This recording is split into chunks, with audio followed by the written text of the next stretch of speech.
and we didn't have a dedicated vocalist at then, so that also affected the entire music that we have, and that's how we started making post-rock.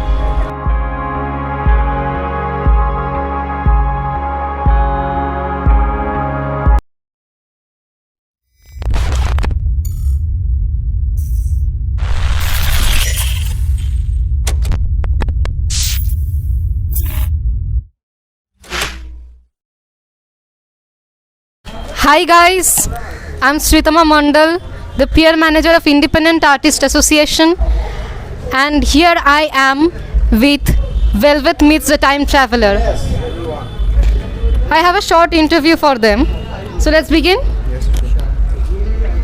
My first question for you, what made you attracted towards music and especially towards this genre? So we started as a college band, and I think this was first year we made up a college band. We attended a lot of shows, and after a certain point of time we thought, we used to make a lot of cover music. After a certain point of time we just stopped making cover music. We thought, let's go to a different genre. I started listening to a lot of post-rock bands, and I got O3 involved as well into the scene. So we started making a lot of post-rock music, and we didn't have a dedicated vocalist at then, so that also affected the entire music that we have, and that's how we started making post-rock. Thank you.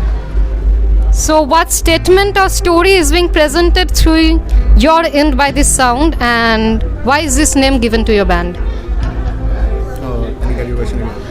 What statement are you presenting through your music?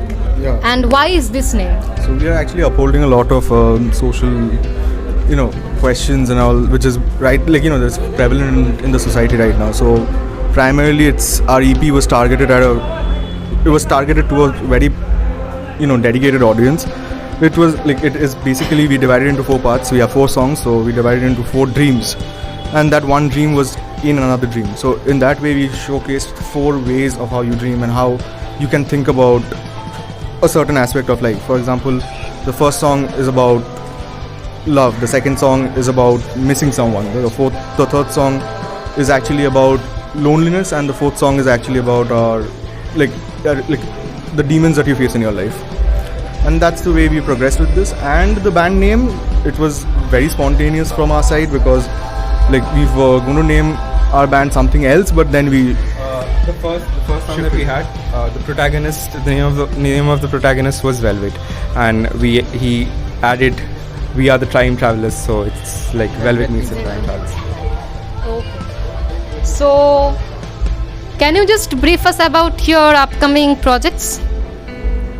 Right now we are working on at least 2 songs, and we are planning to release it as singles, but we also have a bigger picture in our mind, making a different type of album or EP, basically concept EP or concept album. So that's what we are planning right now.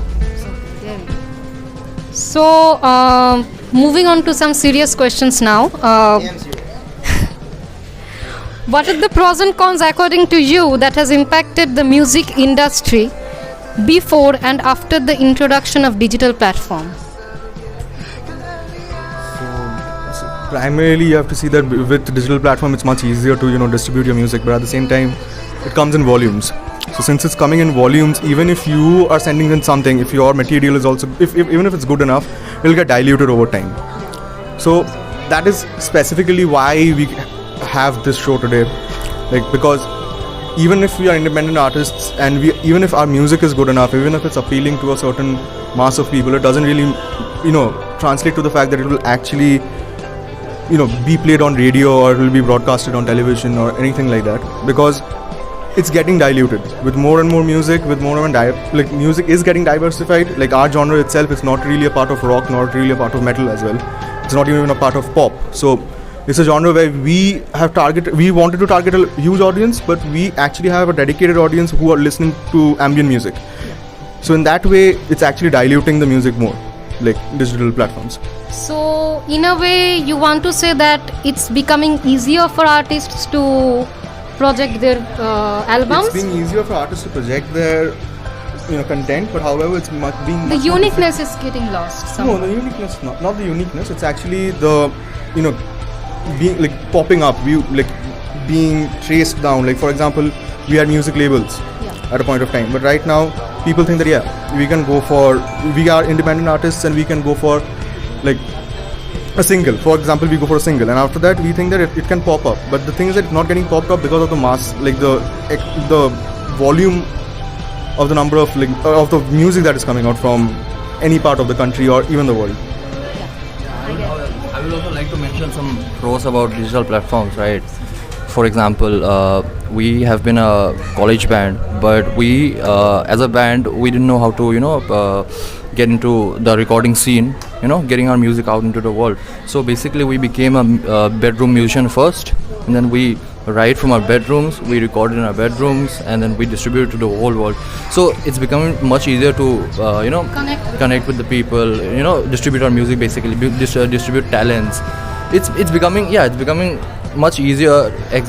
So I would like to mention that point. It's Absolutely. Absolutely. Especially the first song Kafila, this was mixed by Suhan itself, and we still haven't we got an opportunity to distribute it worldwide, so that's a big thing for us. Yeah, it's amazing how a small idea in your head, you make it in your easier, bedroom, actually. and you can just share it to the world. I mean, it's much easier. So you don't need a label. You don't need. So that's one of the pros I would like to talk about. Yeah.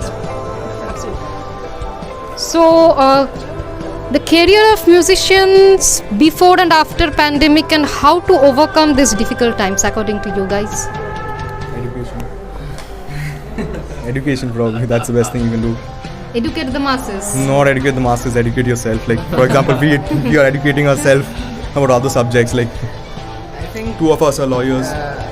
right now, after the pandemic situation, like the number of shows have reduced drastically. So as a musician, your career is suffering, but still, if times get better, and I hope it will get better, you will get eventually more shows. And it's like a curve. It was going upwards, then pandemic hit, so it went downwards.